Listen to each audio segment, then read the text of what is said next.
तो अब हम देख लेंगे क्वेश्चन नंबर 33 नंबर क्वेश्चन में देखिए क्या कहा जा रहा है कि रजनीश की दुकान में 20 दर्जन कमीजें हैं, 15 दर्जन पैंट हैं और मोजे कितने दर्जन हैं? 25 दर्जन हैं। और कहा जा रहा है कि देखिए प्रति कमीज का मूल्य 50 रुपया है, प्रति पैंट का मूल्य 90 रुपया है और प्रति जोड़े मोजे का मूल्य कितना है? 12 रुपया है। अच्छा देखिए इस क्वेश्चन को अगर हम हल करते तो जो हम पीछे पढ़ रहे थे कक्षा 2, 3, 4, 5 में उस तरीके से भी सॉल्व कर सकते हैं, लेकिन हमें इस क्वेश्चन को सॉल्व करना है मैट्रिक्स से यानी आव्यूह से हल करना है, तो आव्यूह का तरीका हम अपनाएंगे। अच्छा देखिए ये बात थोड़ी सी आप समझ लीजिए करके कि अगर हमें पता है कि एक पेंसिल का मूल्य 2 रुपया है, 2 पेंसिल का मूल्य कितना होगा, तो जाहिर सी बात हमें क्या करवाना पड़ता है? गुणा करवाना पड़ता है। तो हमें इसमें भी क्या करवाना पड़ेगा? गुणा करवाना पड़ेगा। अब बात ये आती है कि आव्यूह की जो गुणा का नियम होता है उसमें हमें करवाना क्या पड़ता है? गुणा तभी हो पाती है जब पंक्ति और स्तंभ बने हो, यानी पंक्ति गुणे स्तंभ हमें करवाना पड़ता है। तो हमें इसमें से एक पंक्ति बनाना पड़ेगा और एक क्या बनाना पड़ेगा? स्तंभ बनाना पड़ेगा। अब बात आती है दोनों में से किसे पंक्ति बना दिया जाए और किसे स्तंभ बना लिया जाए। तो जिसमें गुणा करवानी है उसको पंक्ति बना लिया जाए और जिसकी गुणा करवानी है उसको क्या बना लिया जाए? स्तंभ बना लिया जाए। तो अच्छा अब हम बात करेंगे, देखिए मान लिया इसका, अब हमें कमीज और रुपए की बात चल रही थी, तो देखिए कमीज में गुणा रुपए की कराएंगे तभी हमें जो है रुपए कंफर्म होंगे आकर के। तब अच्छा देखिए हम क्या करेंगे, इसको पहले क्या करते हैं? पंक्ति बना देते हैं। तो अच्छा अब लेकिन एक बात जरा आप ये समझ लेंगे आकर के कि जब हम इसे पंक्ति बनाएंगे तो थोड़ी सी बात हमें ये कंफर्म करनी पड़ेगी कि ये तो दर्जन में थे और ये प्रति कमीज का है, ये प्रति दर्जन कमीज का नहीं, प्रति कमीज का है। तो अच्छा इसका मतलब हमें इसको दर्जन में कमीज नहीं रखनी है, हमें इसको जो है 20 दर्जन का मतलब कितनी कमीजें हो गई। तो हमें पता है एक दर्जन में केले कितने होते हैं? 12 केले होते हैं, ये तो बात सबको पता रहती है। तो इसका मतलब एक दर्जन में 12 कमीजें होती हैं, तो 20 दर्जन में 12 से गुणा करवा लिया जाए। तो हम यहाँ पर क्या करेंगे? 20 गुणे 12 यानी इतनी कमीजें। पैंट की अगर बात आती है तो पैंट में 12 से गुणा करवा लिया, और मोजे की अगर बात आती है तो मोजे वाले में हमने भी क्या करवा लिया? 12 से गुणा करवा दी। अब जब हम देख लेते हैं कि ये हमारा आव्यूह क्या तैयार, यानी ये आव्यूह क्या किस तरीके का तैयार हुआ, तो 20 और 12 के अगर गुणा करेंगे तो कितना आ जाएगा? 12 दूनी 24 यानी 240 हो जाएगा। और 15 और 12 की गुणा करेंगे तो सबको पता रहता है क्या आता है? 15 और 12 की गुणा कर लेंगे आप तो 180 आ जाएगा। और 12 और 15 की गुणा करेंगे तो कितना आ जाएगा? ये 300। 25 और 12 की गुणा कितनी आ जाएगी? 300 आ जाएगी। चलिए ये तो हमें पता चल गई है क्या? ये वस्तुओं के रूप में हो गया, ये हमारी वस्तुएं हो गई हैं। ठीक, अब आप जरा बात करेंगे आगे के इसके मूल्य की। तो जो हमारा मूल्य है, तो अगर हम इसको देखें तो ये तो हमें प्रति का ही दिया जा रहा था, यानी एक एक का दिया जा रहा था। तो ये 50 हो गया, 90 हो गया और कितना हो गया? 12। किसमें हुआ? रुपए में से ये चल रहे हमारे। अब अच्छा बात कर लेंगे आगे के कि देखिए आपने क्या रजनीश को मिला हुआ कुल मूल्य निकालना है। तो हमने यहाँ पर लिखा क्या? रजनीश को मिला कुल मूल्य। तो हमें गुणा करवानी पड़ेगी पंक्ति गुणा स्तंभ के साथ। हम देख रहे होंगे ये हमारा, इसमें एक पंक्ति है और 3 स्तंभ है, इसमें 3 पंक्ति और 1 स्तंभ है। देखिए गुणा तभी संभव बताई गई थी जब ए के स्तंभों की संख्या बी की पंक्तियों की संख्या के बराबर हो। तो ए में स्तंभ कितने? 3 और बी में पंक्ति कितनी? 3। इसमें स्तंभ 3 तो इसमें पंक्ति 3। तो इसका मतलब क्या हो गया कि देखिए ए के स्तंभ बी की पंक्ति के बराबर हो गए, तो गुणा संभव है, गुणा करवा लेंगे आकर के इसके। देखिए कितना आ जाता है? 240, 180 और कितना? 300। ठीक, ये हो गए हमारी वस्तुएं और ये हमारे हो जाएंगे क्या? रुपए। तो कितने? 50, 90 और 12, ये रुपए वाली बात हो गई। अब अच्छा देख लीजिए आकर के गुणा करवाने का तरीका वही रहेगा क्या? रो इंटू कॉलम यानी पंक्ति गुणे स्तंभ। तो पंक्ति गुणा स्तंभ के साथ करवा लेंगे। देखिए कितना आ जाएगा? 240 into 50 plus 180 into 90 plus 300 into 12। अच्छा अब आप देख लेंगे आगे के, देखिए इसकी गुणा करवाएंगे तो हमें क्या मिल जाएगा? गुणा करवाने पर 24 बच्चे कितना होता है? 120 और 2 जीरो हो गए, प्लस 18 नामा कितना होता है? 162 और कितने हो गए? 2 जीरो हो गए। ठीक, इसके बाद देख लेंगे प्लस 12 का कितना होता है 36 और 2 जीरो यानी 36 हो गया। अब हमें सभी को क्या कर लेना है, ऐड कर लेना है। तो ऐड कर लीजिए एक बार, देखिए कितना हो गया 16,200, 12,000 और कितना हो गया हमारा ये 3,600। ठीक, अब आप देखेंगे 0 0 कितना आ जाएगा 8, 6 और 3 9 और 2 कितना आ जाएगा 11 आ जाएगा और ये कितना आ जाएगा 3, यानी ये कुल मिलाकर के मूल्य कितना आ जाएगा 31,800 रुपए निकल कर आ जाएगा। तो क्वेश्चन सभी के समझ में आ गया होगा। अब हम इसके बाद देखेंगे क्वेश्चन नंबर 34। तो 34 नंबर क्वेश्चन में देखिए क्या कहा जा रहा है, समझ लेंगे। देखिए किसी टाइप का क्वेश्चन नंबर 34 भी है, लैंग्वेज वाला क्वेश्चन है। 35 नंबर भी लैंग्वेज वाला क्वेश्चन है। इसके बाद ये एक्सरसाइज कंप्लीट हो जाती है। काफी लॉन्ग एक्सरसाइज थी, लंबी एक्सरसाइज थी। तो अब आप देख लेंगे क्वेश्चन नंबर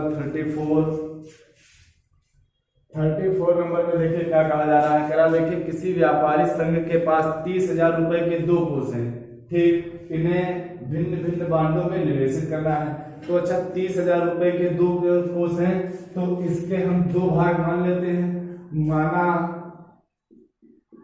30,000 रुपए के 2 कोष कितने कितने हो जाएंगे, एक तो हो जाएगा हमने मान लिया x और दूसरा क्या मान लिया, दूसरा मान लिया क्या 30,000 माइनस x। ठीक, अगर दोनों को ऐड करें तो कितना आ जाएगा 30,000 के बराबर हो जाएगा। तो एक x हो गया और दूसरा कितना हो गया। ठीक, यानी 2 प्रकार के बांडों में हमने क्या कर दिया है, निवेशित कर दिया है। ठीक, अच्छा अब आप बात समझने करा देखिए।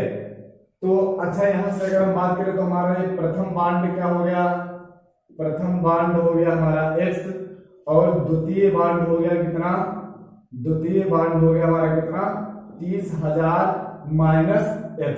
ठीक, अच्छा अब आप समझ लेंगे आकर के। देखिए क्या कह रहा है, प्रथम बांड पर 5% वार्षिक तथा द्वितीय बांड पर 7% वार्षिक निवेश करता है। ठीक, प्रथम बांड पर निवेश, प्रथम बांड पर निवेश 5% और द्वितीय बांड पर निवेश, द्वितीय बांड पर निवेश 7%। ठीक, अच्छा ये बात भी हमारी क्लियर हो गई। कह रहा था आव्यूह के गुणन के द्वारा निर्धारित कीजिए कि 30,000 रुपए के 2 कोष 2 प्रकार के बांडों में निवेश करने के लिए किस प्रकार बांटें कि जिससे व्यापारी संघ को कुल वार्षिक ब्याज कितना मिले, वार्षिक ब्याज मिले। नंबर 1 मिले, कह रहा था वार्षिक ब्याज, वार्षिक ब्याज नंबर 1 कितना मिले 1,800 रुपया। कितना हो 1,800 रुपया मिले, 1,800 रुपया मिले। और नंबर 2 क्या कह रहा है 2,000 रुपया मिले, 2,000 रुपए मिले। तो देखिए सबसे पहले तो बात हम ये करेंगे कि जब उसको अच्छा ये बांड हो गया, उस पर ये परसेंट हो गया और ये हमारा क्या हो गया था वार्षिक ब्याज। तो वार्षिक ब्याज निकालने के लिए देखिए क्या करेंगे, बांड और उस पर जितना जो है जितने परसेंट वार्षिक निवेश हो रहा था उन दोनों के हम क्या करा लेंगे, गुणा करवा लेंगे। तो उसके लिए भी बात वही आती है जो इससे पहले वाले क्वेश्चन में हम बता चुके हैं कि हमें पंक्ति और स्तंभ बनाना पड़ेगा। तो अच्छा अब जब हम पंक्ति और स्तंभ बनाएंगे तो देखिए इसको हमने x और क्या कर लिया ये 30,000 माइनस x, यानी इसको जो है पंक्ति के रूप का बना लिया और इसे स्तंभ में कन्वर्ट कर लिया 5% और कितना 7%। अब देखिए क्या करना था, करा था आव्यूह के गुणन से निर्धारित 30,000 रुपए के 2 कोष को किस प्रकार से बांडों में निवेश करने के लिए किस प्रकार बांटे कि व्यापारी संघ को प्राप्त कुल वार्षिक ब्याज। ठीक, अच्छा अब आप समझ लीजिए। देखिए पहले कह रहा था 1,800 हो। ठीक, देखिए व्यापारी संघ को मिला ब्याज कितना है 1,800 रुपया। ठीक, और ब्याज निकलेगा कैसे, व्यापारी संघ को, व्यापारी संघ को प्राप्त कुल वार्षिक ब्याज, प्राप्त कुल वार्षिक ब्याज बराबर 1,800। लेकिन 1,800 ये कब, यानी इन दोनों का जो गुणन होगा वो 1800 के बराबर है, तो इन दोनों का गुणनफल ज्ञात कर लीजिए। x और कितना 30,000 माइनस x, और इसको स्तंभ में कर लीजिए 5% 7% बराबर किसके है, ये 1800 के है। तो इसे जब हम सॉल्व करेंगे देखते हैं क्या निकल कर आ रहा है। देखिए पंक्ति गुणा स्तंभ के साथ, यानी 5 गुणे 5% x गुणे 5% प्लस 30,000 माइनस x गुणे 7% बराबर कितना है 1800। अब इसे जब हम सॉल्व कर लेंगे आकर के, देखिए ये कितना आ जाएगा 5/100, यानी कितना आ जाएगा ये 5x/100 प्लस ये कितना आ जाएगा, देखिए 7/100, 7 से अंदर गुणा करा लेंगे तो कितना आ जाएगा 7 या 21, और ये कितने जीरो थे, इसके बाद 4 जीरो थे, माइनस का 7x हो जाएगा, और बटे में कितना था, इसके भी कितना था 100 बराबर कितना हो गया 1800।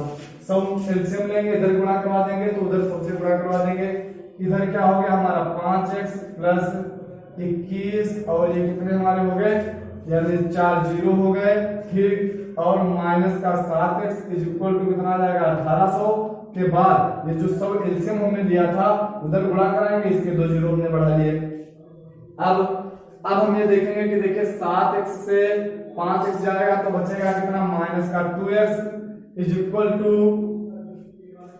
अब हम यहां से देखेंगे, देखिए कितना है हमारा 18 के बाद कितने जीरो हैं, 4 जीरो, माइनस इसको इधर लेकर के आएंगे 21 के बाद कितने जीरो हैं, 4 जीरो, ठीक, सॉरी 21 के बाद कितने जीरो थे, 7 या 21 के बाद 4 जीरो थे, इसमें 5 लग गए हैं, ठीक, 21 के बाद कितने जीरो हो गए, 4 जीरो। अब अच्छा अगर आप यहां से निकालेंगे तो minus 2x is equal to, देखिए क्या आ जाएगा, 21 से 18 जाएगा, 18 3 21 होता है, यानी कितना बचेगा, ये 3 का का माइनस का, और जीरो कितने हैं इसके आगे 4। अच्छा अब आप देख लेंगे अगर के माइनस से माइनस खत्म हो जाएगा, 2 से ये कितना चला जाएगा 15, यानी x बराबर यहाँ से अगर हम सॉल्व करें तो x बराबर हमारा कितना मिल जाएगा 15,000, कितना मिलेगा 15,000। तो प्रथम बार पर किस प्रकार से निवेश किया जाए, 15,000 रुपए उसको प्रथम पर वार्षिक प्राप्त होगा आकर के। तो ये क्वेश्चन समझ में आया होगा सभी के। अब देखिए इसका जो है सेकेंड पार्ट भी सॉल्व करेंगे। सेकेंड पार्ट में क्या कह रहा है देख लेंगे।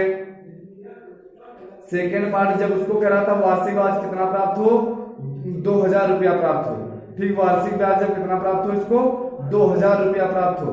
तो अब आप समझ लेंगे आकर के, देखिए अच्छा हाँ, जब इसको 15,000 रुपए का यानी x की वैल्यू कितनी निकाल ली 15,000, तो उसके 2 भाग कितने कितने आ जाएंगे।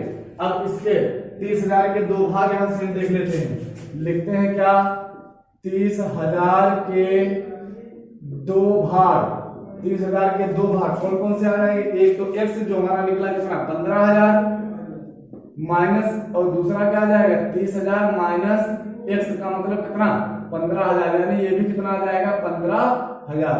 तो 15,000 रुपए जो है 15,000 के रूप में इसको क्या करना पड़ेगा, 2 भागों में बांटना पड़ेगा। अब अच्छा आप बात देख लेंगे आकर के, देखिए जब कह रहा था कि कुल वार्षिक ब्याज जो है 2,000 रुपया हो, अब क्या कह रहा था कुल वार्षिक ब्याज कितना हो, सेकेंड पार्ट में कह रहा था प्राप्त कुल वार्षिक ब्याज 2,000 रुपए हो। तो अच्छा यहाँ पर भी निकालेंगे आकर के, जब 2,000 रुपया होगा तो आप सिस्टम देखिए, तरीका तो वही रहेगा, इसका तरीका वही रहेगा बिल्कुल, निवेश उसी पर करना है, 5% 7% पर निवेश करना है, ठीक। अच्छा तो अब आप देख लेंगे आकर के, यहाँ से देखिए एक तो x था, दूसरा था हमारा कितना 30,000 माइनस x, ठीक, और ये भी वही रहा था हमारा 5% 7%, और बराबर किसके हो गया, अभी 2,000 रुपया के बराबर हो गया है। चलिए अब इसको जो है हम सॉल्व कर लेते हैं। तो तरीका वही रहेगा, इसकी गुणा आ जाएगी, इसकी गुणा हो जाएगी, पंक्ति गुणा स्तंभ यानी 5x, और बटे में कितना आ जाएगा 100, डायरेक्ट हमने ले लिया करके 5x बटे 100, और इसकी गुणा क्या आ जाएगी प्लस 30,000 माइनस x गुणे 7, और बटे में क्या आ जाएगा 100, बराबर ये कितना आ जाएगा 2,000 आ जाएगा। 7 से इसकी गुणा करवा लीजिए, 100 एलसीएम लेके इधर गुणा करवा दीजिए, तो ये आ जाएगा हमारा 5x प्लस 7 या 21, और कितने 4 जीरो, -7x इक्वल टू कितना आ जाएगा 20, 2 जीरो और 2 जीरो, ये 2 जीरो 2 जीरो। ठीक, अच्छा अब आप समझने क्या करके देखिए, 7 से ये जाएगा यानी बचेगा कितना हमारा, ये बचेगा हमारा -2x इज इक्वल टू, ये हमारा हो गया कितना 20 के आगे 4 जीरो, माइनस इधर आएगा 21 के आगे 4 जीरो, इसको घटाएंगे -2x इज इक्वल टू 20 से यानी 21 से 20 जाएगा तो बचेगा कितना 8, और के आगे कितने जीरो हैं 4 जीरो, यानी 10,000 रुपया बचेगा आगे के। माइनस से माइनस कैंसिल हो जाएगा तो x इज इक्वल टू कितना आ जाएगा, कितना आ जाएगा 5,000 रुपया आ जाएगा। अतः अब हम देख लेंगे, अब 30,000 के 2 भाग, एक तो आ जाएगा 5,000 और दूसरा कितना आ जाएगा 30,000 माइनस जो है कितना 5,000, तो 30,000 से 5,000 निकल जाएंगे, कितने आ जाएंगे 25,000, और एक कितना आया 5,000 रुपया, और एक हो गया कितना 25,000 रुपया। तो ये क्वेश्चन भी सभी को समझ में आ गया होगा। इसके बाद हम क्वेश्चन नंबर बात करेंगे किसकी 35 की। तो 35 नंबर जो क्वेश्चन देखेंगे, देखिए 35 नंबर क्या दिया हुआ है, ये भी इजी क्वेश्चन है। ठीक किसकी तरीके से है 33 नंबर की तरीके से है, 33 वाला जिस तरीके से था कह रहा था एक स्कूल की पुस्तकों में 10 दर्जन रसायन विज्ञान की पुस्तकें हैं। क्या कह रहा 10 दर्जन किसकी पुस्तकें हैं, रसायन विज्ञान की। किस विज्ञान की, रसायन विज्ञान की। ठीक, अच्छा फिर कह रहा था 8 दर्जन किसकी, भौतिक विज्ञान यानी फिजिक्स की हैं। यानी इसी तरीके से कई पुस्तकें जो है इसमें। अच्छा देखते हैं फिर आगे,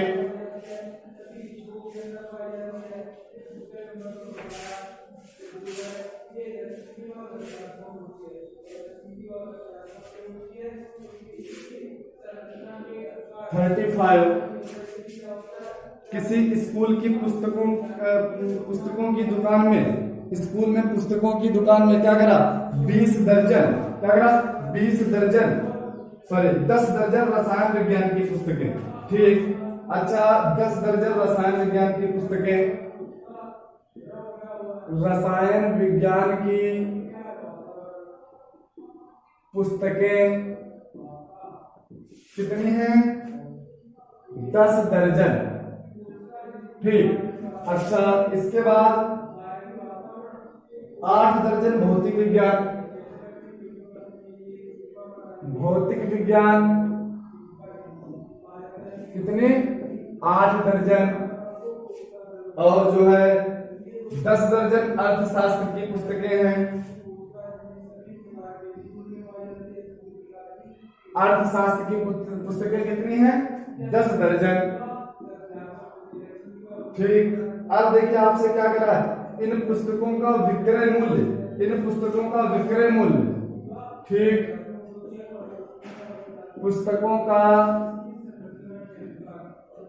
विक्रय मूल्य देखिए कितना कितना है विक्रय मूल्य, विक्रय मूल्य है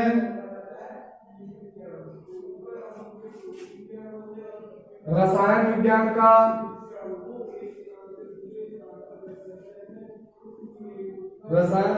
है 80 रुपया, 80 रुपया प्रति पुस्तक। आप समझ लेना, हमें उसमें भी एक पुस्तक के लिए निकालना पड़ेगा, दर्जन के लिए नहीं है। और भौतिक विज्ञान के लिए क्या है 60 रुपया प्रति पुस्तक, और अर्थशास्त्र की क्या है, अर्थशास्त्र की क्या है 40 रुपया प्रति पुस्तक। अच्छा अब आप बात ये समझने क्या करके कह रहा था, सभी पुस्तकों को बेचने से कुल कितनी धनराशि प्राप्त होती है। ठीक, सभी पुस्तकों को बेचने से प्राप्त कुल धनराशि, सभी पुस्तकों को बेचने से प्राप्त कुल धनराशि। अच्छा अब आप बात समझने क्या करके देखिए, ये तो दर्जन में है, हमें इनको एक पुस्तक के रूप में करना है। ये दर्जन में है पुस्तकें कितनी, तो हमें पता है क्या 10 गुणे 12 यानी कितने 120 पुस्तक। ये यहां से करेंगे 8 गुणे 12 यानी कितने 96 पुस्तक,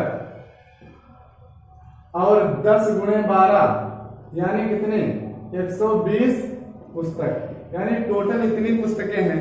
ठीक, अब अच्छा आप बात समझना थोड़ी सी, ये हमें प्रति पुस्तक का रुपया पता है, तो तरीका वही रहेगा कि देखिए इसको क्या किया जाए, इसको पंक्ति में बनाया जाए 120, 96, 120 केमिस्ट्री, फिजिक्स और क्या इकोनॉमिक्स। ठीक, अच्छा अब देख लेंगे आगे के यहां से, देखिए अब हमें वो पता चल गई पुस्तकें, और इधर हमें क्या इनका रुपये भी पता चल गया, इनको जो हमने स्तंभ में कर लिया। बिल्कुल उसी तरीके से क्वेश्चन है जो हमारा 33 नंबर था। ठीक, और अब इनसे प्राप्त कुछ धनराशि हमें निकालनी है, तो देख लेते हैं। पहले पंक्ति गुणे स्तंभ में करवानी है, यानी 120, 96, 120 और फिर जो है इसकी हमने गुणा करवा ली क्या 80, 60 और कितना 40 रुपए में। तो चलिए गुणा करवाते हैं, देखिए कितना आ जाएगा 120 गुणे 80 प्लस 96 गुणे 60 और प्लस 120 गुणे 40। ठीक, अब अच्छा पास कर लेंगे आगे, देखिए कितना आ जाएगा 12 96, कितना था 12 96 और 2 जीरो। ठीक, अब हम देख लेंगे 36 के 6 यहां से लगे 3, 6 9 54 फिर कितना हो गया 57 और 0। ठीक, प्लस 12 चक्कू कितना हुआ 48 और 2 जीरो। अब सबको ऐड कर लीजिए, देखिए कितना कितना है 9600, 4800 और 5760, तो 0 6 60 हो गए, 8 7 15 6 21 का 1 हासिल 2, 4 और 5 कितना हो गया 9 9 18 2 कितना हो गया 20, यानी 20,160 रुपया। कितना आ गया 20,160 रुपया। तो प्राप्त जो धनराशि कितनी आ जाएगी 20,160 रुपया हो जाएगी। ठीक, अब अच्छा बात समझ लेंगे आकर के, देखिए इसके बाद जो है ट्रांसपोज मैट्रिक्स यानी परिवर्त अवयव की जो है एक एक्सरसाइज चालू होगी। ठीक, अब अच्छा थोड़ी सी बात आप समझ लेंगे आकर के, देखिए ट्रांसपोज मैट्रिक्स के बारे में। एक्सरसाइज कंप्लीट हो गई है, अब हम आगे बढ़ते हैं क्या एक्सरसाइज 3C के लिए। 3B एक्सरसाइज कंप्लीट हो गई है हमारी। ठीक, अब थोड़ा सा आपको ध्यान दे लेना है। ठीक, देख लीजिए फिलहाल आज जो है इसमें हम केवल इसके बारे में बता दे रहे हैं, फिर आगे जो हम एक्सरसाइज को सॉल्व करेंगे। ठीक, फिलहाल ज्यादा कुछ नहीं बताया जाता है। ठीक, थोड़ी सी बात केवल हमें परिवर्त अवयव के बारे में समझ लेना है। अब अच्छा आप एक बात समझ लेंगे आगे कि देखिए हमारा जो परिवर्त अवयव होता है, परिवर्त अवयव हम किसे कहते हैं। ठीक, परिवर्त अवयव, परिवर्त अवयव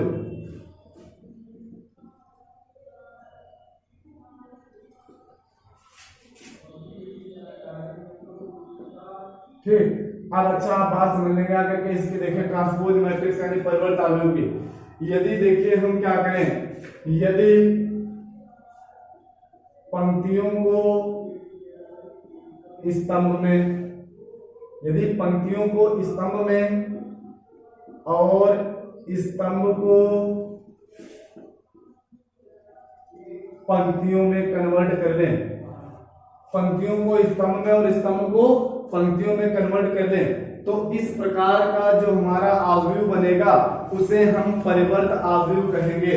अवयव का प्रतीक होता था क्या ए, अवयव को किससे लिखते थे ए से हमने बताया था, और हमारा जो एक परिवर्त अवयव होगा ट्रांसपोज अवयव होगा इसे हम क्या लिखेंगे, इसे जो है हम ए डैश से लिखेंगे।